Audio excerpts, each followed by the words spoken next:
আসসালামু আলাইকুম রহমতুল্লাহি ওয়া বারাকাতুহু।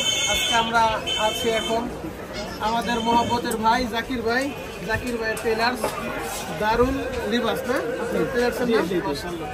এটা কালীগঞ্জ বাজার সালে কমপ্লেক্সের সাথে, কাজী সালে কমপ্লেক্সের সাথে ভাই খুব মহব্বতের মানুষ এবং শরিয়াতে দারুল মাদ্রাসা এবং সালে কমপ্লেক্স মাজারওয়াল জায়গাটা। রমজান ভাই আছেন এবং রিপন ভাই আছেন। জাকির ভাই ওলামায়ে কেরামকে খুব মহব্বত করে। ইতিপূর্বে আমাকে আলহামদুলিল্লাহ পাঞ্জাবি হাদিয়া দিয়েছেন এবং অনেক আলেমরা তিনি হাদিয়া দিয়েছেন। রমজান ভাইয়ের পাঞ্জাবি তার মধ্যে নিজের হাতে তৈরি করা, আলহামদুলিল্লাহ। তো আজকে আসছে আমরা আপনার ভাইয়ের টেলার্সে। তো ভাই আপনার ওলামায়ে কেরাম আপনার কাছে আসে, আপনার কেমন লাগে? আপনার অনুভূতিটা ব্যক্ত করেন। আনন্দ লাগতেছে, ঠিক আছে। আমি ভাবতে পারিনি যে ওলামায়ে কেরাম আমার দোকানে এত ঠিক আছে। আমি অনেক ধন্যবাদ, ঠিক আছে।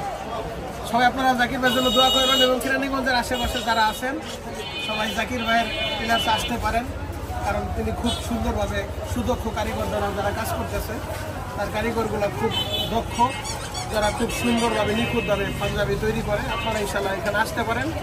আমিও এসেছি, আপনারা আসতে পারেন ইনশাল্লাহ। আসসালামু আলাইকুম ওয়া রাহমাতুল্লাহ। ঠিক আছে।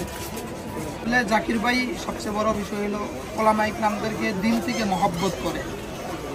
যতটুকুই হোক না কেন চেষ্টা করে সকলের মানে জামা কাপড় যেন সুন্দরভাবে বানায় দিতে পারে। পাশাপাশি এই পর্যন্ত আমার যতটুকু জানা আছে যে অভিযোগ আসে নাই, আলহামদুলিল্লাহ। শতভাগ চেষ্টা করে ভালো কাজ দেওয়ার জন্য, ফলাফল ভালো কিছু করার জন্য এটা খুব চেষ্টা করে, আলহামদুলিল্লাহ। আল্লাহ তাআলা যেন জাকির ভাইকে এই মহব্বত যে আমাদেরকে করেন, এই মহব্বত যতদিন দুনিয়াতে রাখেন ততদিন যেন এই মহব্বতের সহিত পরস্পরে আমাদেরকে